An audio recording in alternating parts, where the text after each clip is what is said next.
નમસ્કાર વિદ્યાર્થી મિત્રો, લેક્ચર નંબર 6 માં તમારું સ્વાગત છે. આજે આપણે કરીશું સ્વાધ્યાયનો 1.3, સ્વાધ્યાયનો 1.5, ઉદાહરણના 2 અને 3. ઉદાહરણના પહેલા દાખલાની પણ આપણે થોડી ચર્ચા કરીશું. ઓકે, તો આપણે શરૂ કરીએ છીએ સ્વાધ્યાયનો 1.3. આ દાખલો ખાસ છે મિત્રો, ધ્યાન આપજો. દાખલાની રકમ છે ke² ડિવાઇડેડ બાય gmem. ગુણોત્તર પરિમાણ રહિત છે, આવું સાબિત કરવાનું છે. નંબર 1. નંબર 2, આ ગુણોત્તરનું મૂલ્ય પણ શોધવાનું છે. અને નંબર 3, આ બંને ગુણોત્તરમાં કોણ મોટું છે ને કોણ નાનું છે. બરાબર છે?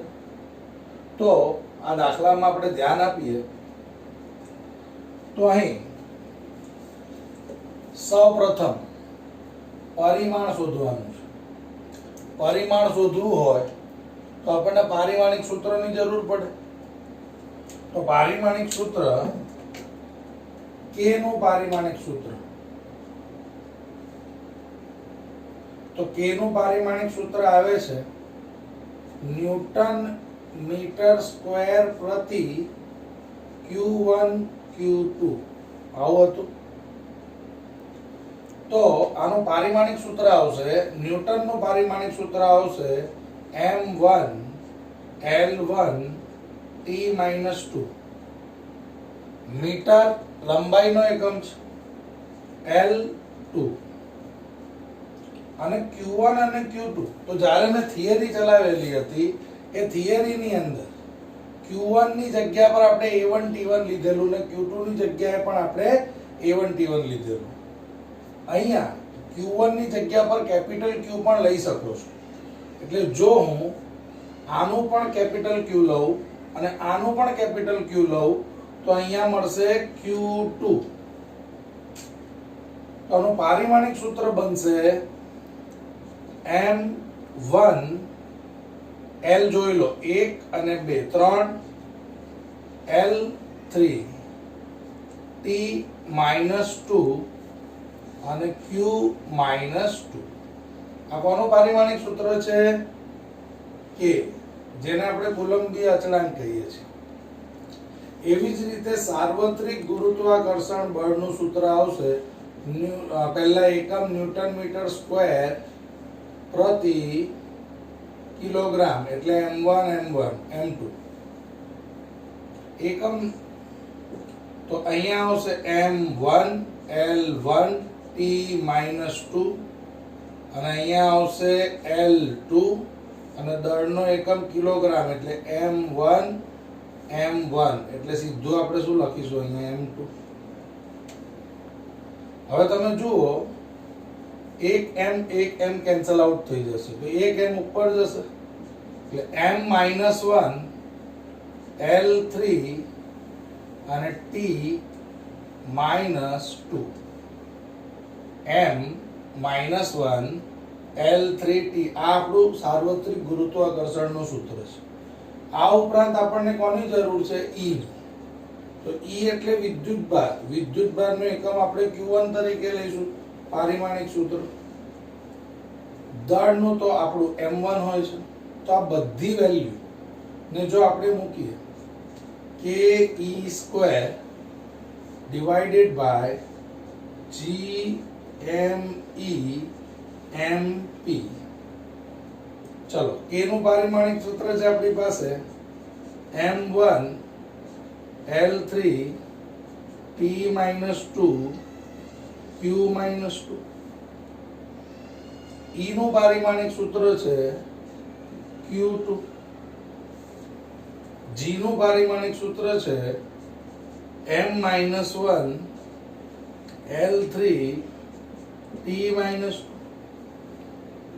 દળનું m1, વળી પાછું દળનું m1. હવે શાંતિથી જુઓ, m1 m1 કેન્સલ, આ -1 1 cancel, Q2 Q2 cancel, L3 cancel અને T2 કેન્સલ. એનો મતલબ આ પરિમાણ રહિત છે.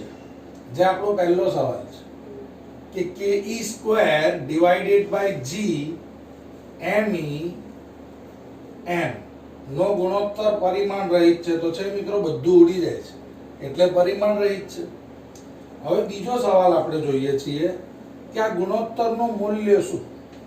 બરાબર, તો ગુણોત્તરનું મૂલ્ય શોધવા માટે વળી પાછું આપણે k ની વેલ્યુ મૂકીશું. પણ k ની વેલ્યુ શું આવશે? k નું મૂલ્ય તો 9 ગુણ્યા 10⁹ આ k નું મૂલ્ય હતું. પછી સાર્વત્રિક ગુરુત્વાકર્ષી બળનો અચળાંક છે 6.67 into 10⁻11.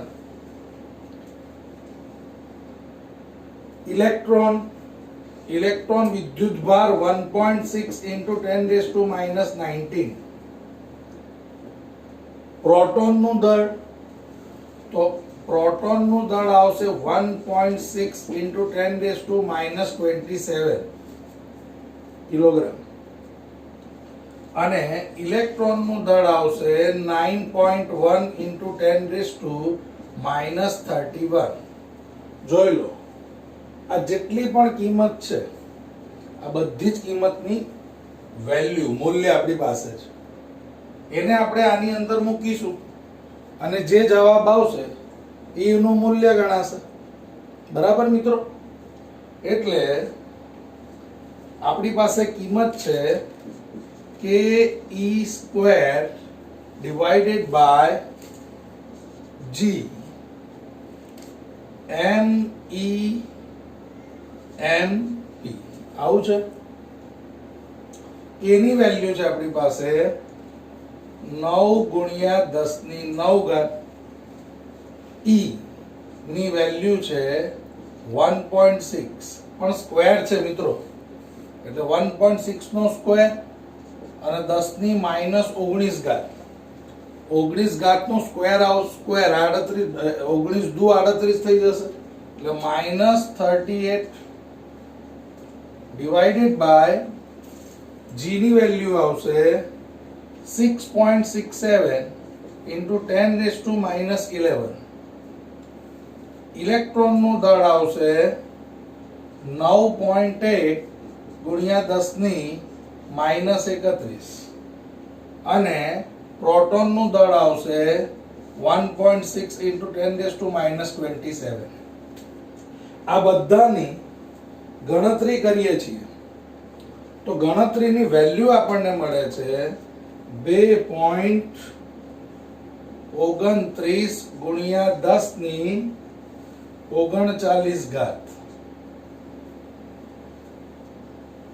આનો એકમ શું આવશે મિત્રો? આનો એકમ ના આવે, હમણાં જ સાબિત કર્યું. પરિમાણ રહિત છે.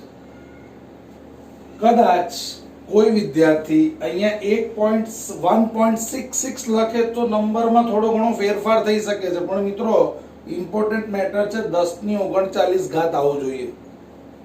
એટલે આ દાખલો માં બીજો જે સવાલ હતો એ સવાલ આપણો પૂરો થાય છે કે આ ગુણોત્તરનું મૂલ્ય શું થાય છે.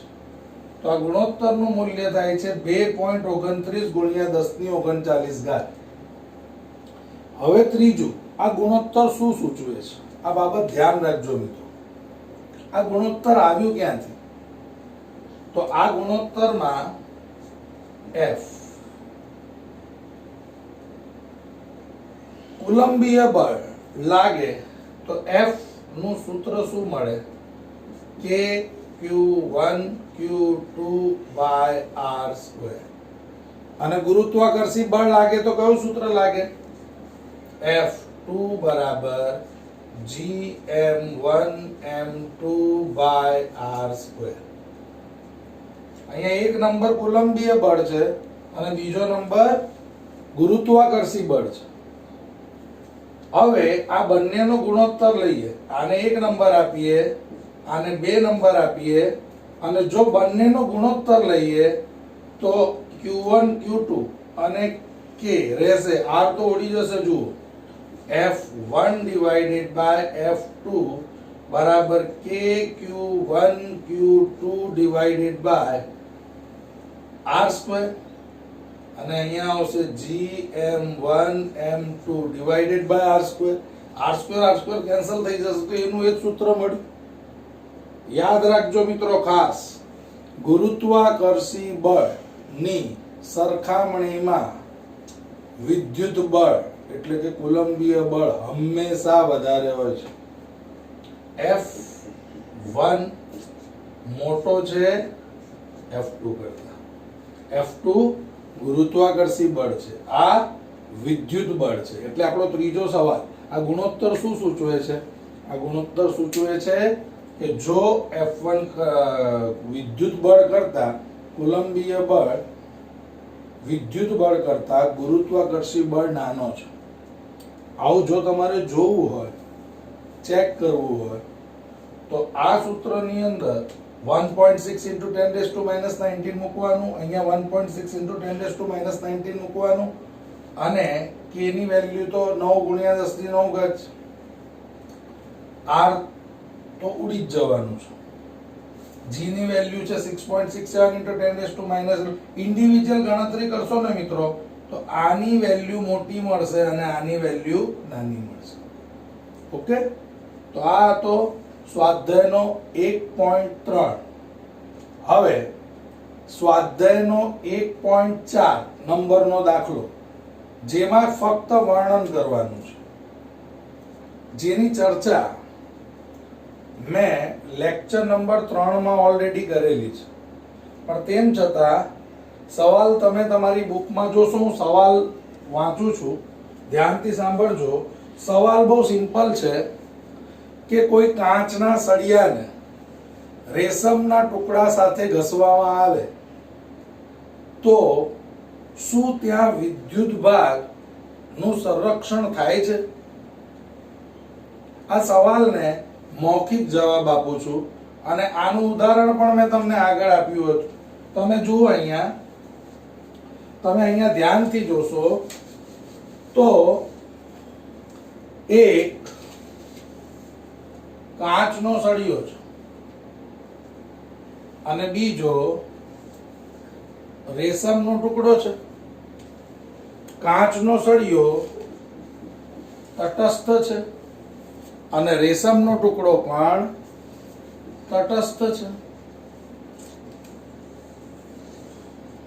હવે આ બંને તટસ્થ વસ્તુઓને જો એકબીજા સાથે ઘસવામાં આવે, આ રેશમનો જે ટુકડો છે, રેશમનો ટુકડો એને કાચના સળિયા પર ઘસવામાં આવે તો રેશમનો ટુકડો ઇલેક્ટ્રોન મેળવે છે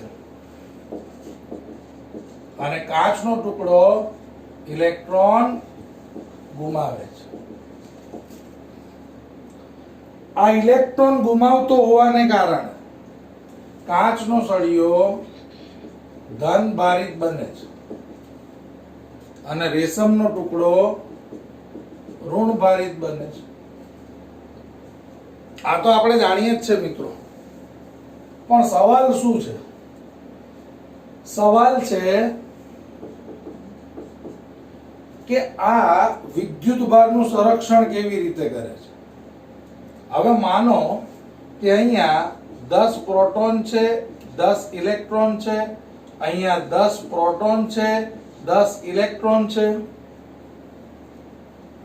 જ્યારે ઘર્ષણ વિધિ થઈ ત્યારે આએ 5 ઇલેક્ટ્રોન ગુમાવ્યા, તો એટલા જ ઇલેક્ટ્રોન આને મેળવે. તો ઘર્ષણની પ્રક્રિયા બાદ પ્રોટોનની સંખ્યા કેટલી છે? અહીંયા 10, ઇલેક્ટ્રોનની સંખ્યા કેટલી છે? 15. અને આ બાજુ પ્રોટોનની સંખ્યા કેટલી છે? 10 અને ઇલેક્ટ્રોનની સંખ્યા કેટલી છે? 5. એનો મતલબ આ સળિયા પર પ્રોટોન વધારે હોવાથી સળિયો ધન ભારિત થઈ ગયો, અહીંયા ઇલેક્ટ્રોન વધારે હોવાથી આ ઋણ ભારિત થઈ ગયો. પણ છેવટે જો શરૂઆતમાં આખા તંત્રમાં પ્રોટોન કેટલા હતા તો 10 + 10. શરૂઆતમાં 20 પ્રોટોન હતા. ઇલેક્ટ્રોન કેટલા હતા તો 10 + 10, 20 ઇલેક્ટ્રોન હતા. પ્રક્રિયા થઈ ગયા બાદ આણે 5 ઇલેક્ટ્રોન ગુમાવ્યા, આણે 5 ઇલેક્ટ્રોન મેળવ્યા. પ્રક્રિયા થયા બાદ પણ મિત્રો આ તમે ધ્યાનથી જોશો તો 10 ને 10 20 પ્રોટોન છે અને 15 ને 5 20 ઇલેક્ટ્રોન છે. તો પ્રક્રિયા ઘર્ષણની પૂરી થયા બાદ પણ તંત્રમાં ન તો વિદ્યુતભારનો ધન વિદ્યુતભારનો વધારો થાય છે, ન તો ઋણ વિદ્યુતભારનો વધારો થાય છે, ન તો ઘટાડો થાય છે. તો વિદ્યુતભાર સંરક્ષણ આ જ કહે છે કે ન તો ઇલેક્ટ્રોનનું સર્જન, ન તો વિદ્યુતભારનું સર્જન શક્ય છે, ન તો વિનાશ શક્ય છે, પરંતુ એ એક બોડી પરથી બીજી બોડી પર સ્થાનાંતરિત થઈ શકે છે. એનો કુલ બેઝિક સરવાળો તો હંમેશા કેવો રહે છે? અચળ જ રહે છે. તો અહીંયા પણ મિત્રો પ્રક્રિયા બાદ બેઝિક સરવાળો અચળ જ રહે, જેની સમજણ આપણે આગળ તમને આપી છે. ઓકે, તો આ દાખલા પરથી આપણે સાબિત કરી શકીએ છીએ કે ઘર્ષણ વિધિ બાદ પણ તંત્રનો બેઝિક સરવાળો અચળ રહે છે, એટલે વિદ્યુતભારનું સંરક્ષણ થાય છે. વિદ્યુતભાર સંરક્ષણના નિયમનું અહીંયા પાલન થાય છે. ઓકે, હવે આપણે ઉદાહરણ 2 શરૂ કરીએ છીએ. ઉદાહરણ 1 શું છે? તો ઉદાહરણ નંબર 1 જે મેં પદાર્થને વિદ્યુત ભારિત કરવા માટે જે 3 રીત તમને સમજાવી હતી, ઘર્ષણની, સંપર્કની અને વિદ્યુતભાર પ્રેરણની, એ ત્રીજો લેક્ચરનો જે વિડિયો છે એની અંદર મેં વિદ્યુતભાર પ્રેરણની રીત તમને સમજાવી છે. સવાલ ઉદાહરણ નંબર 1 નો આ જ છે કે કોઈ પણ પદાર્થને સંપર્ક કર્યા વગર વિદ્યુત ભારિત કેવી રીતે કરી શકાય? તો એની અંદર મેં આકૃતિ પણ દોરી છે અને એનું વર્ણન પણ કર્યું છે. આકૃતિ દોરીને વર્ણન કરીશું તો એ જ આપણો ઉદાહરણ નંબર 1 છે. એટલે લેક્ચર નંબર 3 ને ખાસ જોજો અને એની અંદર જોજો વિદ્યુતભાર પ્રેરણ. ઓકે, આપણે ઉદાહરણ નંબર 2 તરફ જઈશું. આ દાખલામાં થોડું ધ્યાન આપવું પડશે. એક પદાર્થ માંથી બીજા પદાર્થ દર 10⁹ ઇલેક્ટ્રોન જતા હોય છે. દર સેકન્ડે અહીંયા આવે છે લખવાનું. દર સેકન્ડે રકમ એકવાર ચોપડીમાં જોઈ લેજો મિત્રો. એક પદાર્થમાંથી બીજા પદાર્થ પર દર સેકન્ડે 10⁹ ઇલેક્ટ્રોન જતા હોય તો બીજા પદાર્થ પર 1 કુલમ વિદ્યુતભાર જવા માટે કેટલો સમય લાગે? એક પદાર્થમાંથી બીજા પદાર્થ પર દર સેકન્ડે 10⁹ ઇલેક્ટ્રોન જો જતા હોય, મિત્રો જરા રકમને સમજો. શું જઈ રહ્યું છે? અહીં દર સેકન્ડે 10⁹ ઇલેક્ટ્રોન જઈ રહ્યા છે. આનો મતલબ શું થાય? આનો મતલબ થાય છે કે દર સેકન્ડ એટલે t અહીંયા q બરાબર 10⁹ ઇલેક્ટ્રોન જઈ રહ્યા છે. પણ મિત્રો આપણે કઈ ભણી ગયા q બરાબર it, તો q/t એટલે i થાય. તો q/t ની જગ્યા પર અહીંયા i લખું તો i ની વેલ્યુ કેટલી થઈ? 10⁹e. 10⁹e નો મતલબ થાય છે 1.6 10⁻⁻19 કુલમ. એટલે અહીંયા થશે 1.6 10⁻⁻19 કુલમ. 1.6 × 10⁻10. આનો એકમ તમે લખી શકો છો કુલમ પ્રતિ સેકન્ડ અથવા એમ્પિયર પણ લખી શકો છો. આ તમારી I ની વેલ્યુ છે. બરાબર છે. હવે તમને માંગ્યું શું છે? બીજા પદાર્થ પર 1 કુલમ વિદ્યુતભાર જવા માટે કેટલો સમય લાગે?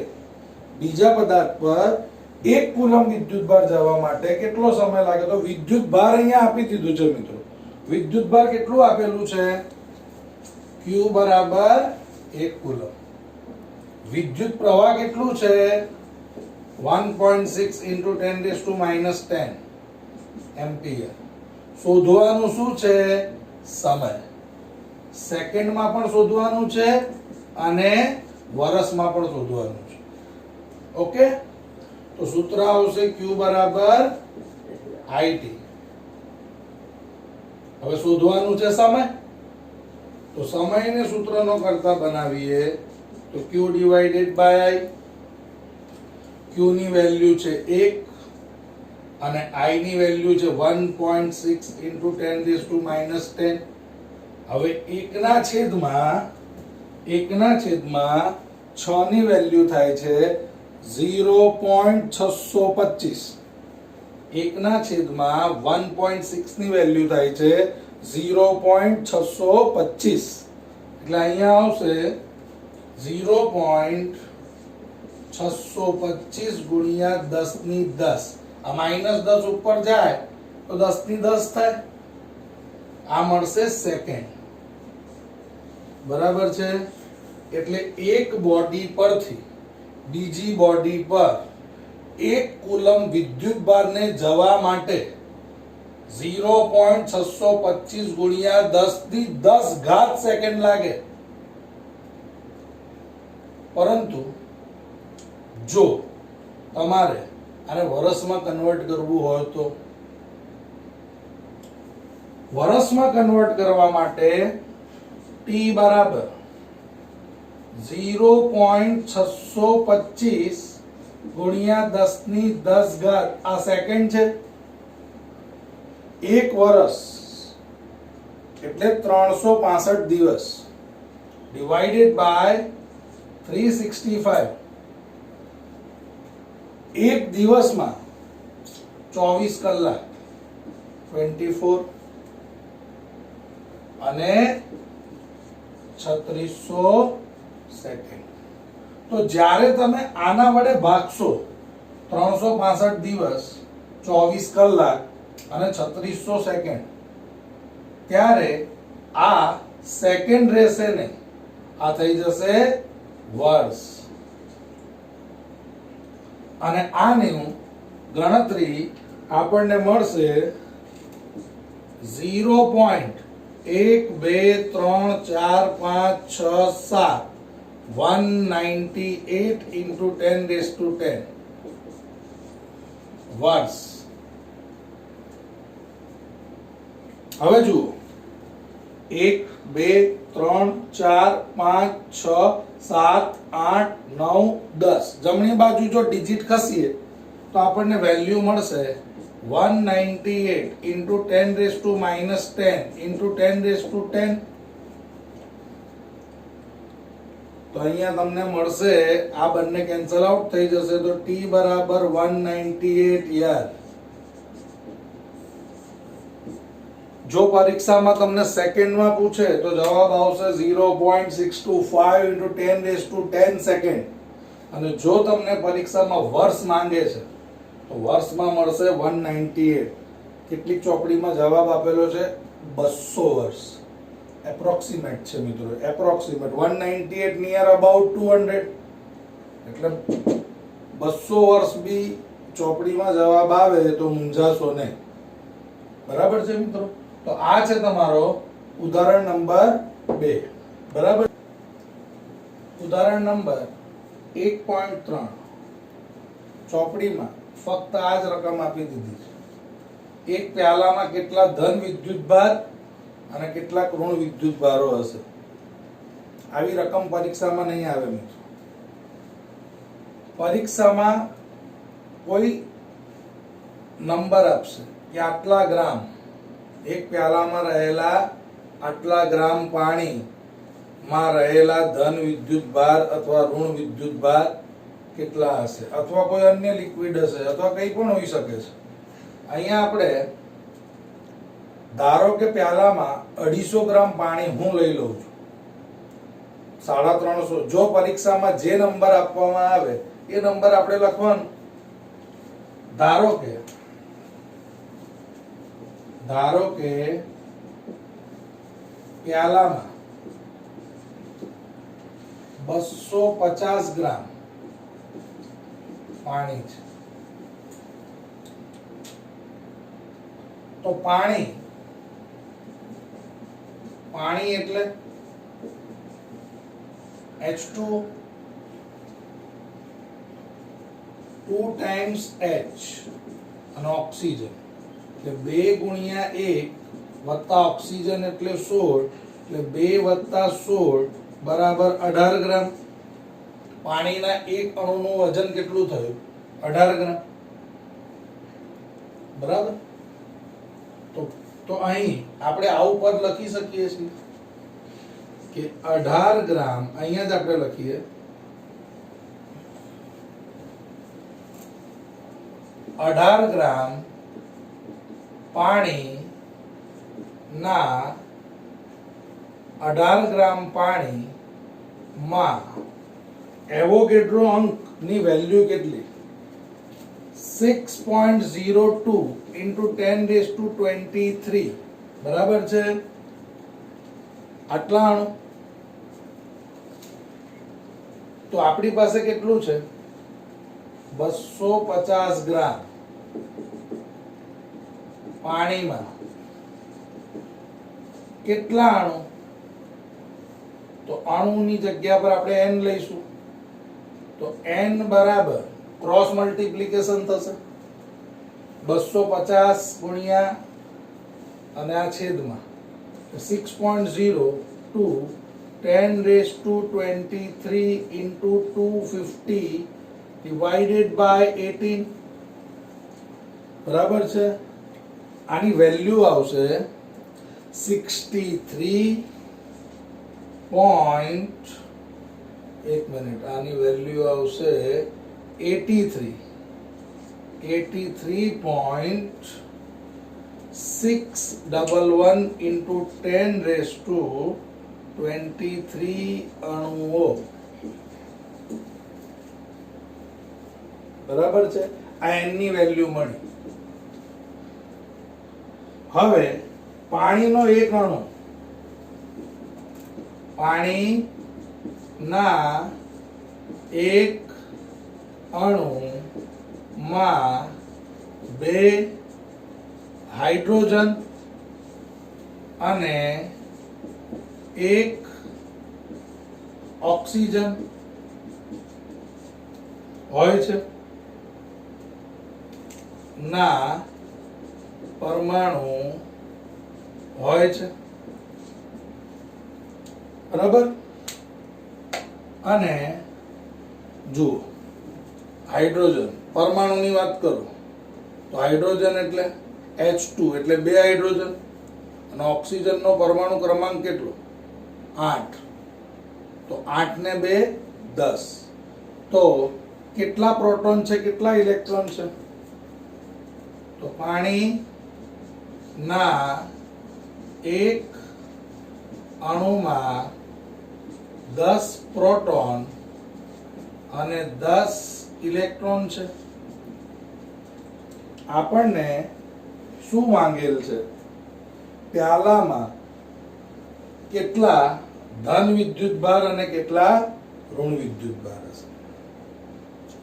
તો જરા જુઓ, જેટલા ધન હશે એટલા જ ઋણ હશે. તો પ્રોટોન કેટલા છે? પ્યાલા માં રહેલા પ્રોટોન Q બરાબર n. n એટલે શું? n એટલે 10n અને E એટલે શું? તો E એટલે 1.6 into 10⁻⁻19 તો 10 ગુણ્યા n ની વેલ્યુ કેટલી છે આપણી પાસે 83.611 10 રેઝ ટુ 23 અને અહીંયા આવશે 1.6 into 10 raised to minus 90. આ છે તમારું વેલ્યુ. આ પ્રોટોનની સંખ્યા છે, પ્યાલામાં રહેલા પ્રોટોનની સંખ્યા. અને આની જ્યારે આપણે ગણતરી કરીએ છીએ ત્યારે ગણતરીની આપણને વેલ્યુ મળે છે 133.77 ગુણ્યા 10 ની 5 ઘાત. 19 માંથી 23 માંથી 19 જશે તો 5 વધશે અને આ બધાનો ગુણાકાર મળશે તમને 133.77 ગુણ્યા 10 ની 5 ઘાત. Near about 134 into 10 raised to 5 થાય કુલમ. અને બે ડિજિટ અંદરની તરફ જઈએ તો આ વેલ્યુ આપણને મળશે 101.34 ગુણ્યા 10 ની 7 ઘાત કુલમ. બરાબર છે, આ વેલ્યુ આપણને મળશે. તો મિત્રો પ્યાલામાં જો પ્રોટોનની સંખ્યા 1.34 ગુણ્યા 10 ની 7 ઘાત કુલમ હોય તો ઇલેક્ટ્રોનની સંખ્યા પણ એટલી જ હોય. તો પ્યાલામાં